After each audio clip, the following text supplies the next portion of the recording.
সবাই ঘুমিয়ে আছি মায়ার ঘরে। কার যে কখন জেগে উঠবে ভজন ঘরে কেউ জানি না বাবা।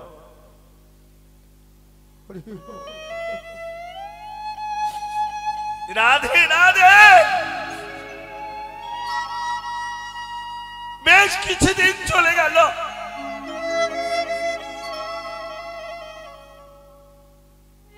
যে বাজারে দোকান ছিল সেই এলাকা জুড়ে প্রবল বর্ষণ হতে শুরু হলো। প্রবল বর্ষণ হচ্ছে, দেখতে দেখতে সন্ধ্যা হয়ে এলো। সন্ধ্যা উত্তীর্ণ হয়ে গেল। এক কাঙালিনী আর তার ছেলে দুজনেই একটি পাতার কুঠিরে থাকে। সেই কাঙালিনী মায়ের এমন বাড়াবাড়ি হলো যে এই বুঝি মারা যায় যায়। ছেলেটি গোবিন্দের নাম করে কাঁদছে আর ছুটছে। বাজারে গিয়ে দেখলো সব দোকান বন্ধ প্রায় হয়ে গেছে। ছুটে গিয়ে দেখলো ওই বাজারের মধ্যে যে ডাক্তার থাকতো চেম্বার খুলে, সেই ডাক্তারটি সবে বন্ধ করে তালা দিচ্ছে। আর সেই তালে ছেলেটি গিয়ে তার চরণ ধরেছে। ডাক্তার বাবু, আমার মা বুঝি আর বাঁচবে না, একবার শেষবারের মতো একবার একটু দেখবেন, চলুন না। ডাক্তার বলে আমার অনেক দূরে যেতে হবে, রাস্তাঘাট জলে ডুবে গেছে, গাড়ি যাবে কিনা, বাইক নিয়ে আমি যেতে পারবো কিনা। এই তো সামনে কাছে, বিনা চিকিৎসায় আমার মাটা মারা যাবে। ছেলের কান্না দেখে ডাক্তার বলল চল। তাড়াতাড়ি গিয়ে দেখে বলল তোর মায়ের প্রেশার অনেক হাই হয়ে গেছে, আমি এই টনিকটা লিখে দিচ্ছি, তুই তাড়াতাড়ি নিয়ে এনে খাইয়ে দিস বাবা, 2 ছিপি খাইয়ে দিবি, আমি চলে যাচ্ছি। প্রেসক্রিপশন লিখে দিয়ে ডাক্তার চলে গেল। ছেলেটা এবার ওই প্রেসক্রিপশন নিয়ে বুকের মধ্যে করে ওই বৃষ্টির মধ্যে ছুটতে ছুটতে বাজারে এলো। সব প্রায় দোকান বন্ধ হয়ে গেছে। ওই ওষুধের ফার্মেসির দোকানটা খোলা আছে, তবে খোলা আছে বটে, কিন্তু ওই মিলিটারি ছেলে যাদের দোকান তারা 3-4 বন্ধু মিলে তাস খেলা করছে। আর সেই সময় আবার কারেন্টও চলে গেছে, একটা মোমবাতি জেলে ওরা তাস খেলা করছে। জাগতিক জগতে খেলায় মত্ত হয়ে রয়ে তারা। ছোট্ট বালক এসে দাঁড়াইয়ে বলে বাবু গো, আমার এই ওষুধটা তুমি দাও, আমার মা বুঝি আর বাঁচবে না। মিলিটারি ছেলে খেলার নেশাতে, খেলার ভরে ঔষধি নামটা পড়েছে, কিন্তু যে খাপে যে ওষুধ থাকে সেইটা না দিয়ে হাই প্রেসারের ওষুধ যাতে লো হয় সেইটা না দিয়ে লো প্রেসারের ওষুধ যাতে হাই হয় সেই টনিকটা বার করে দিয়েছে। একে হাই ছিল আরো হাই পাওয়ারের ওষুধ দিয়ে দিল। মিলিয়ে নাও মা।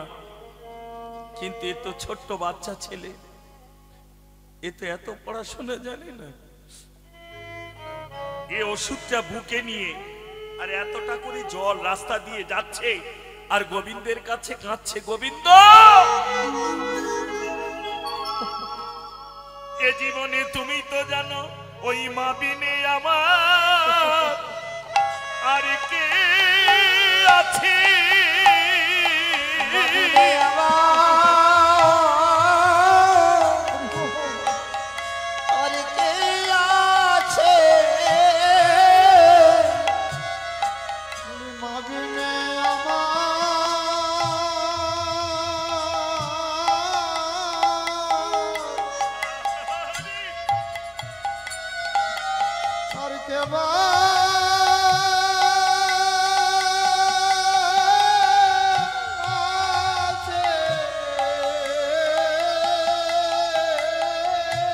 তুমি অকালে যেন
কাঙালে বলে ফেলে দিও না। বলতে না বলতেই ছেলেটা একটা পাথরের গায়ে ধাক্কা খেয়ে যেই পড়ে গেছে, আর এদিকে যে আমেরিকা থেকে পড়াশোনা করে এসেছিলেন, ডক্টর হয়ে এসেছিলেন, যে ঔষধিটা দিয়েছে খেলার নেশাতে, কিন্তু ছেলেটা তো প্রেসক্রিপশন নিয়ে যায়নি, ওইখানেই পড়ে আছে। অনেক সময় এই ভুল আমাদের হয়, তাই না বাবা? দেখবে মা, সামান্য একটু আধটু ভুলের জন্য কত বড় সাজা হয়। জেরেক্স করতে গেছেন, আধার কার্ড জেরেক্স মেশিনে রয়ে গেছে অনেকের, দেখবেন জেরেক্সটা নিয়ে চলে এসেছেন কিন্তু অরিজিনালটা মেশিনের ভিতরে রয়ে গেছে। দোকানদারের ভুল, আর যে নিয়ে গেছিল তারও। অনেকের জীবনে এগুলো হয়, না ধে না ধে। এখন ওই প্রেসক্রিপশনটা দেখে ছেলেটার ভ্রম ফিরেছে। কে? সেই মিলিটারি ছেলে যাদের ফার্মিস। হায় হায়, আমি কি করলাম, আমি কি করলাম, আমি কি করলাম? তিন বন্ধু তারা বলল, কি হয়েছে তোর, কি হয়েছে? এই দেখ, যে ছেলেটা এসেছিল তার মায়ের কত হাই প্রেশার, প্রেশার কমাবার জন্য টনিক ডাক্তার লিখে দিয়েছে, আর আমি তাকে প্রেশার কম বলে প্রেশার বাড়াবার ওষুধ দিয়ে দিয়েছি। আর বাঁচবে না। তিন বন্ধু বলল, শোন, বাঁচুক আর না বাঁচুক, বাচ্চা ছেলে কি জানে, তুই কি আয়,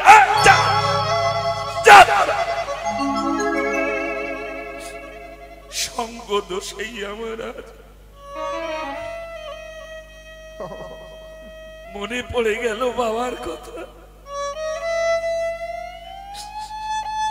সেই খামের মধ্যে রাধা কৃষ্ণ, পটটি ধুলোয় ঢাকা পড়ে গেছে।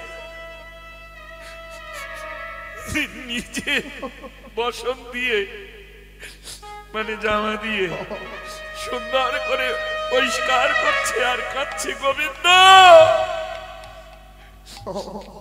আমি জানি তুমি জগতের অনাদির আদি, তুমি জগতের অনাদির আদি, তুমি সৃষ্টির তিথি লয় প্রলয়ের মালিক। এতদিনই তোমায় ডাকি নাই, কাঁদি নাই, সাধি নাই, কিন্তু গুরুজনার মুখে শুনেছি তুমি নাকি বিপদে ভঞ্জন মধুসূদন। তুমি বিপদে ভঞ্জন মধুসূদন, মধুসূদন, তুমি বিপদে ভঞ্জন মধুসূদন।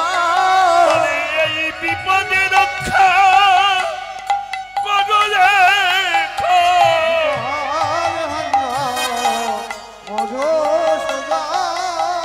এই বিপদে রক্ষা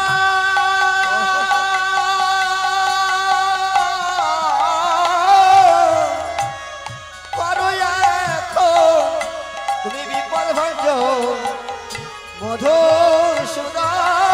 আমি কি করিতে কি করেছি,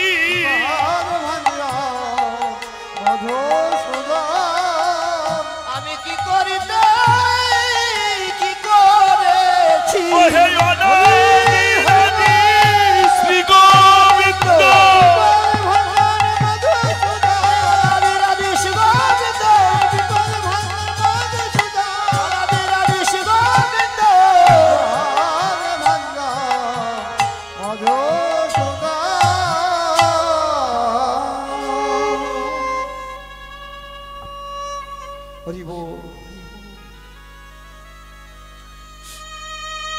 নারী জনমের শ্রেষ্ঠ ভজন কি কোন মা বলতে পারে?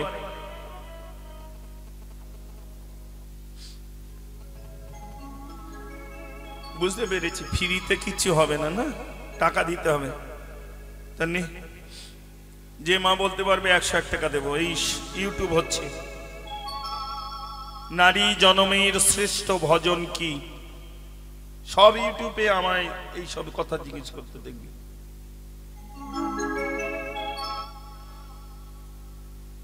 তুমি কি নারী? তবে মধ্যখানে করছো কাড়াকাড়ি কেন? যারা নারী তারা বলুন নারী জন্মের শ্রেষ্ঠ ভজন কি?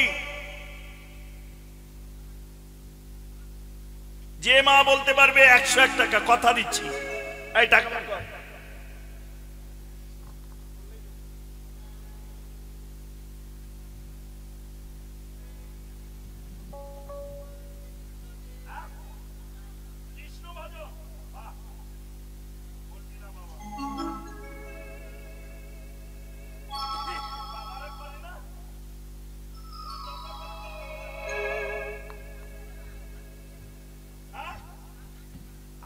আমার মামি রে, লাস্টে গিয়ে পড়লি স্বামী।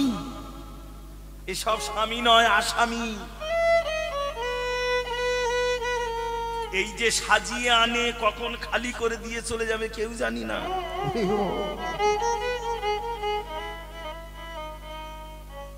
নারী জন্মের শ্রেষ্ঠ ভজন কি?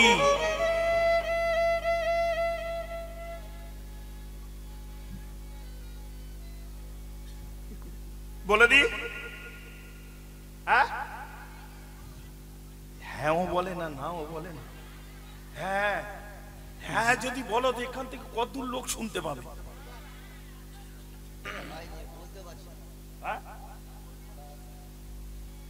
কেউ কেউ মনে হয় না বলছে না। আর লাইটও কমিটি কম দিয়েছে, বোঝাও যায় না। এখান থেকে আমি বুঝতেই পারছি না কোনগুলো আইবুড় আর কোনগুলো বিয়ে।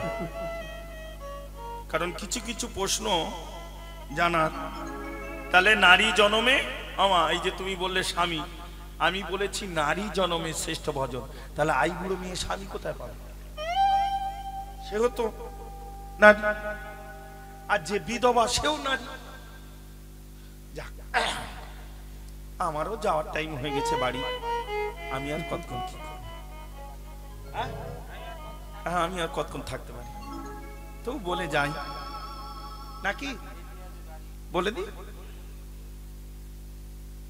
বলে দি, দিলি তোরা কি দিবি?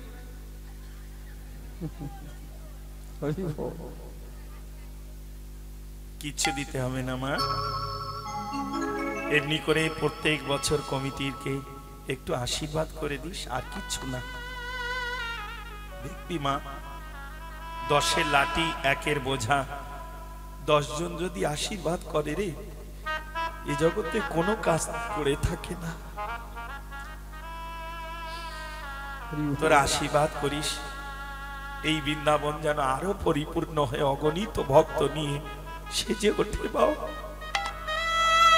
নারী জনমের শ্রেষ্ঠ ভজন হচ্ছে, বলে দি মা, সবাই দেবে না, কোন কোন মা বাদ থাকবে, না হলে তার চরম ক্ষতি হয়ে যাবে মা। নারী জনমের শ্রেষ্ঠ ভজন হচ্ছে, আবার বলছি দেবে না কিন্তু, কোন কোন মা বাদ থাকবে, না হলে তার চরম ক্ষতি হয়ে যাবে। নারী জনমের শ্রেষ্ঠ ভজন হচ্ছে উলুধ্বনি, উ শব্দে রাধা।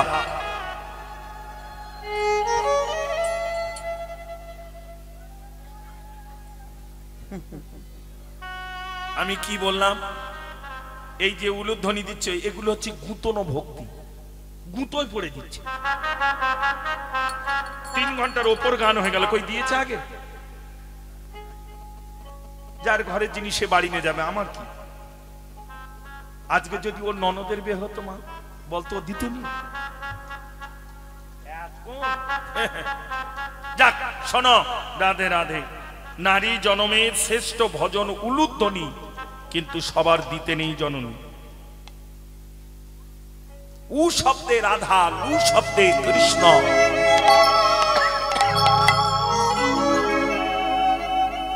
যে মা সন্ধ্যাকালে তুলসী তলায় প্রদীপ দিয়ে উলুধ্বনি করে, রাধা কৃষ্ণ যুগল হয়ে তার হৃদয় মন্দিরে নেমে তার সতীত্বকে রক্ষা করে।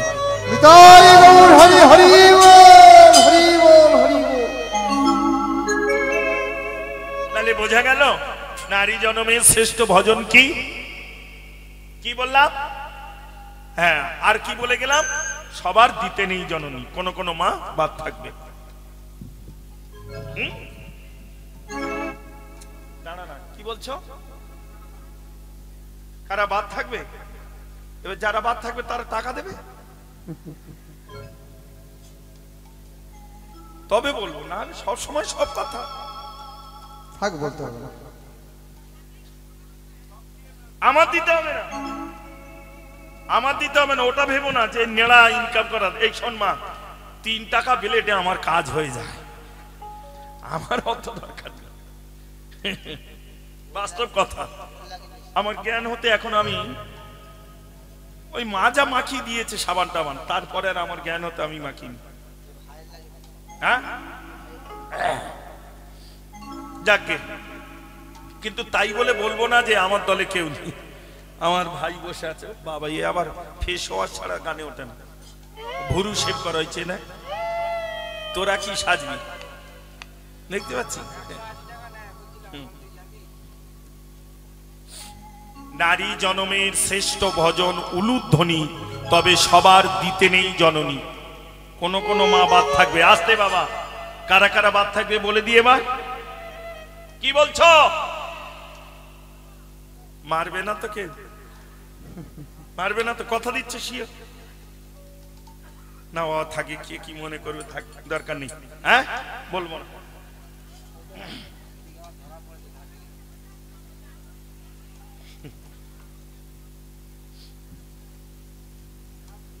বলে দিচ্ছি। হ্যাঁ বাহ, তাহলে মিলিয়ে নাও মা। নারী জনমের শ্রেষ্ঠ ভজন উলুধ্বনি, সবার দিতে নেই জননী। কোন কোন মায়েরা বাদ থাকবে ভালো করে সবাই আমার দিকে তাকাও, কিন্তু নালে দেখতে পাবে না। এইবার দেখছে, দেখ রে, সবাই দেখছে, ভাবছে আমি যদি দিয়ে ভুল করি। শোনো মা, সেই মায়েরা উলুধ্বনি দেবে না যে মায়েরা উপরে জিনিসপত্র লাগিয়ে রেখেছে।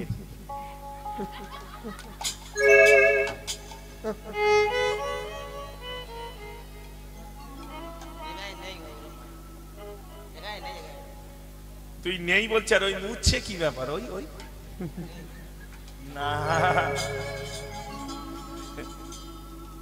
এবারে কি মনে হচ্ছে? নেড়া বোকা, কাঁদে খালি। না করিস না মা, এই যেটা হাসিস আনন্দ করছি এটাই বাজে কথা, এটাই বাজে কথা। অপরাধ নিস না জননী। গোবিন্দ নারী জনমের শ্রেষ্ঠ ভজন উলুধ্বনি। চেষ্টা করিস মা, শুধু শুনলে হবে না, জানলে হবে না, জীবনে যাজন কর্মা। ধর্ম শব্দের অর্থ ধারণ করা, নাহলে শুধু হিন্দু হিন্দু হিন্দু আর ধুতি দাও পড়বে লুঙ্গির মতো করে, তা করলে হবে না। হরে কৃষ্ণ, হরি বল। রাধা কৃষ্ণ মূরতি এমনি করে পরিষ্কার করছেন আর কাঁদছে। গোবিন্দ হে, তুমি যে বিপদ ভঞ্জন মধুসূদন, যদি এই বিপদ থেকে তুমি আমায় উদ্ধার করো, রক্ষা করো, তাহলে আমি সারা জনমের মতো তোমার দাস হয়ে রব। পিতৃবাক্য কোনদিন শ্রবণ করি নাই, মানি নাই, হৃদয়ে ধরি নাই, তাই তুমি জগতে পিতা হয়ে তোমায় কোনদিন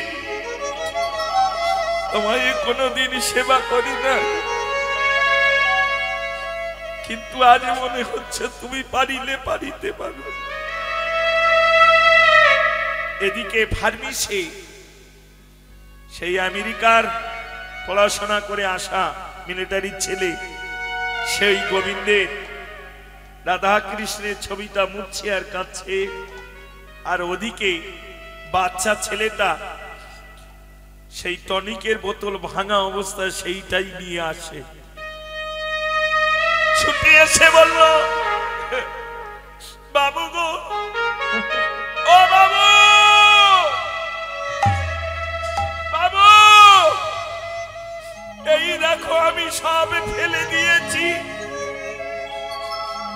জলের মধ্যে দিয়ে যেতে যেতে কখন কি জানি আমারে পায়ে বেঁধে আমি গিয়েছিলাম পড়ে, আমার কর হইতে ঔষধির বোতল ভেঙে গিয়ে জলের সঙ্গে গেছে মিশে, তাই এসেছি আবার তোমার কাছে।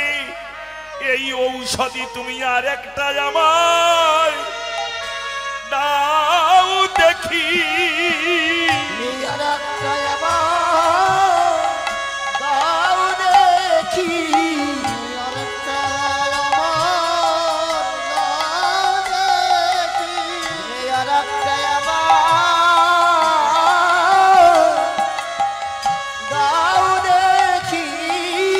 আমার হাদায়ে গেছে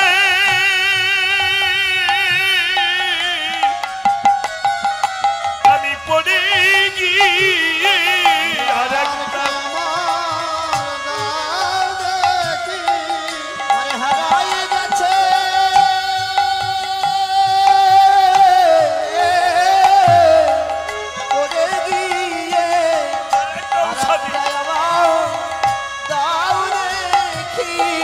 ছেলেটি ছোট্ট কাঁদছে।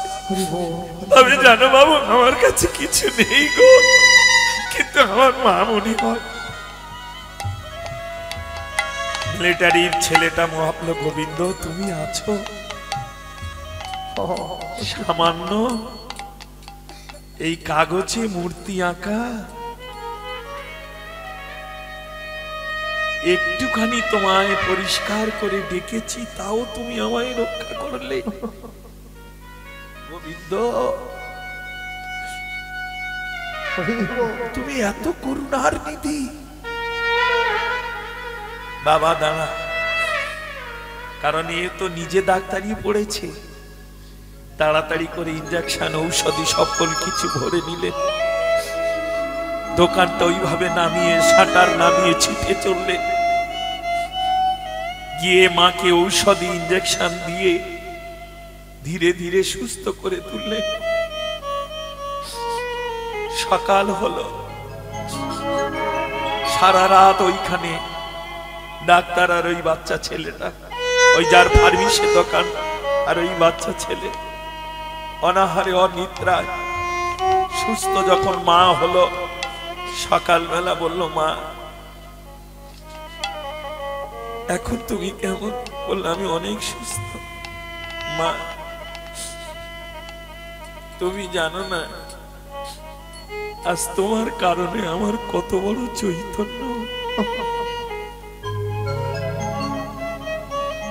সব কথা মাকে খুলে বললে। মা বলল, বাবা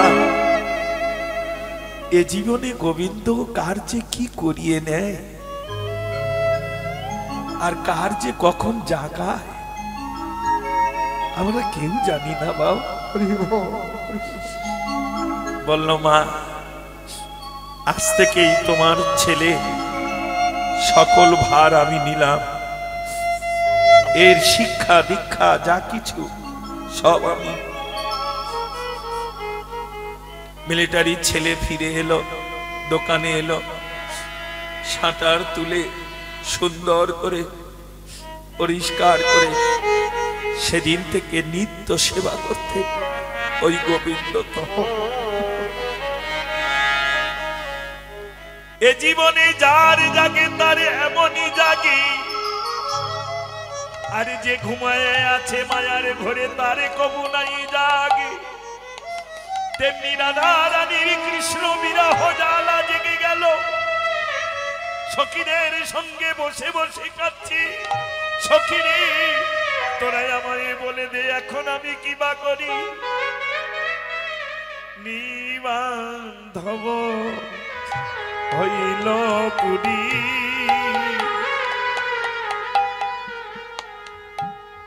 রাখিতে না দিলাম হরি। হরে নিবান্ধব হইল পুরী, রাখিতে না দিলাম হরি। কাহারে কো জীব মন দুঃখ, আমি কাহারে কো জীব মন দুঃখ। কাহারে কো জীব মন দুঃখ, আর কাহারে কো জীব মন দুঃখ। যাইতে যমুনার জলে সেই কদম্ব তরুয়া তলে। আরে যাইতে মন জলে কদম্ব তরুয়া তলে। আমি আর না দে কি চাঁদ মুখ,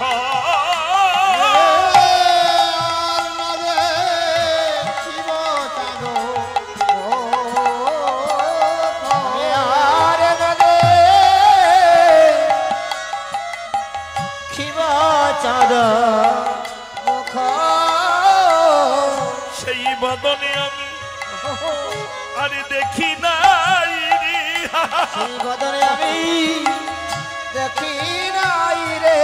সেই বদনে আমি। এইখানে সুন্দর ভজনের জায়গা মা,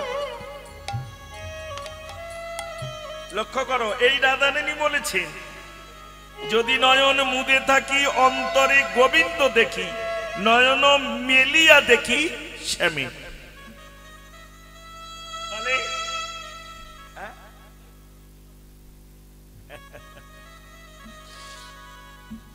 যদি নয়ন মুদে থাকি অন্তরে গোবিন্দ দেখি, চোখটা বন্ধ করলে গোবিন্দ দেখা যায়, আর চোখটা খুললে নয়ন মেলিয়া দেখি শ্যাম। তাহলে দেখতে পায় না কখন কে কোন মা বলতে পারে?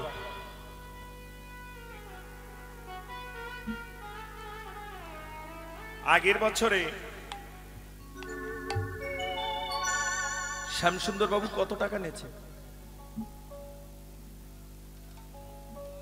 না, ভুল বলছো। হ্যাঁ, 50? আর একটু বেশি হয় না?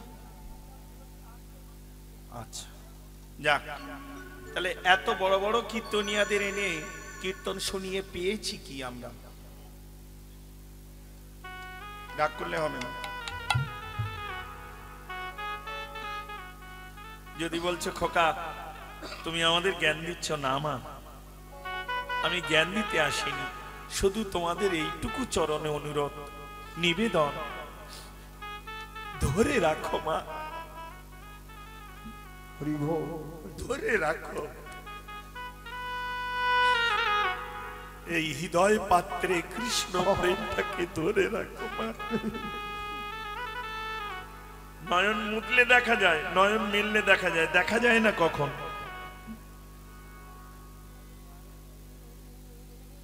একটুখানি সময়, এই বন্ধ আর খোলার মাঝখানে যতটুকু সময়, ভালো করে উপলব্ধি করো। এই বন্ধ করছো, এই করার একটুখানি এক পলকের মধ্যে তার কাই সেইটুকু সময় রাধারানীর কত যুগ বলে মনে হয়। কারণ নয়ন মুদলে দেখা যাবে, নয়ন মিললে দেখা যাবে, এই বন্ধ করার খোলার মাঝখানে যতটুকু সময়, ততটুকু সময় রাধারানীর কত যুগ বলে মনে হয়। আর আমাদের 50-60 হয়ে যাচ্ছে।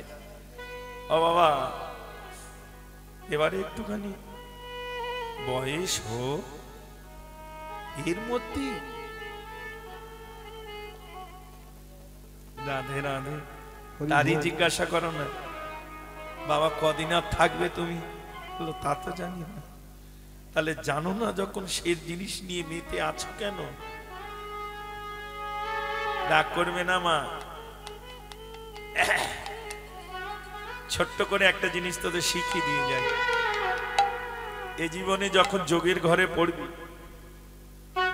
তখন বুঝতে পারবি মা। এই দেখ মা, মিলিয়ে নে, আমার হাতের দিকে তাকা। দেয়াল ঘড়ির সবার উপরে থাকে কত? একদম উপরে দেয়াল ঘড়ি 12টা না? এই 12 হচ্ছে কৃষ্ণ। আবার দেখবি মা, রাত্রে এই 3টে কাঁটা যখন এক জায়গায় থাকবে তখন কিন্তু 12টা। একটা সেকেন্ডের কাঁটা যদি সরে যায় সঙ্গে সঙ্গে তারিখ চেঞ্জ, এই জীবনটা শেষ। এই হচ্ছে পূর্ণ মিলন। এবার মিলিয়ে নে মা, আমার আমার করে আছিস তো? 12র বাঁ দিকে কি থাকে? এইটা যদি 12 হয়, এদিকে কে থাকে? তোদের দিকে মুখ করা দেয়াল ঘড়ি, এই দিকটা, এই দিকটা কত থাকে? যোগ করে দেখ তো কত হয়। তার নিচে কত থাকে? 11 নিচে 10, 1-এর নিচে 2, কত হয় যোগ করলে? আসতে বাবা, ছোট করে 12, 10-এর নিচে 9, আর এদিকে 2-এর নিচে যোগ করলে কত হয়? কেন 12 হবে কেন?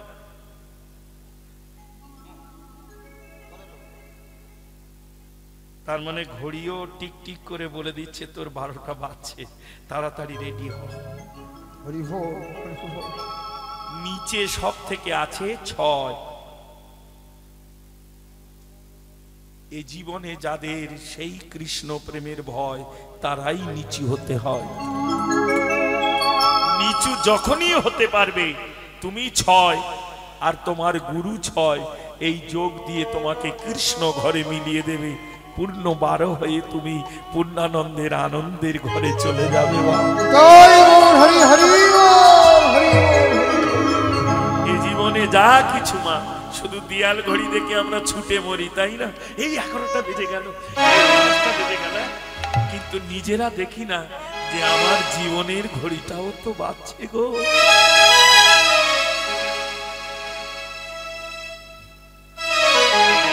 যাইতে যমুনা জলে কদম্ব তরুয়া তলে, আর না দেখিব শ্যাম মুখ, মই ছিল আনন্দে অমনি পড়িল মাঠে, ওই ছিল আনন্দতে অমনি পড়িল মাঠে, কালো হইয়া আইল অঙ্কুর, আরে কালে হইয়া আইল অঙ্কুর, চাপাইয়া নিজ রথে লয়ে গেল মথুরাতে, চাপাইয়া নিজ রথে লয়ে গেল মথুরাতে, অন্ধকার করি ব্রজপু,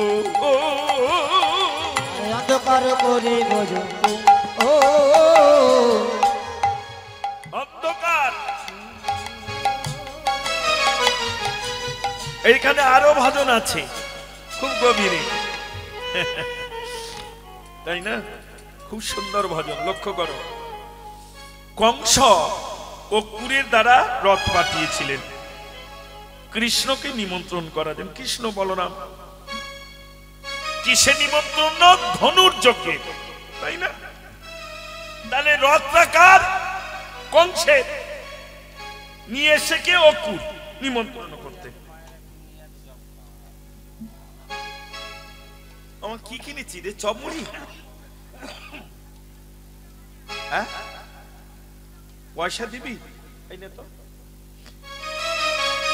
দাঁড়া দাঁড়া দাঁড়া, তুই বেকার ভাতা পাস? বেকার ভাতা না বিধবা ভাতা দেয়? বিধবাটা পাচ্ছিস?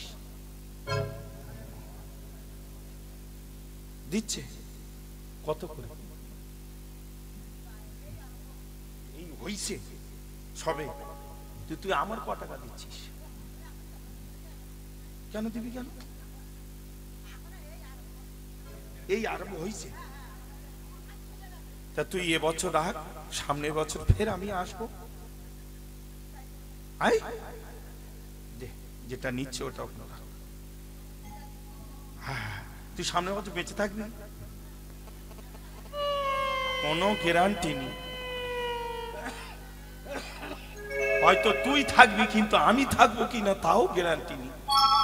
যত যা করি, এরা ডেকে এনে ভালো খাওয়াচ্ছে বটে, কিন্তু কি হবে বাবা, কার কখন কি হয়ে যাবে এই আছি হঠাৎ করে। বাস, যাক, জয় রাধে বাবা, হরে কৃষ্ণ, হরি বল। অর্থ নিয়ে কেউ এসো না মা, যদি দিতে হয় 100 টাকার নোট যার আছে সে ওঠো, দেখবো নেড়ার ভালোবাসে কি না, এবার দেখা যায়। যদি নেড়ার মা হতে চাও তাহলে 100 টাকা নিয়ে উঠতে হবে।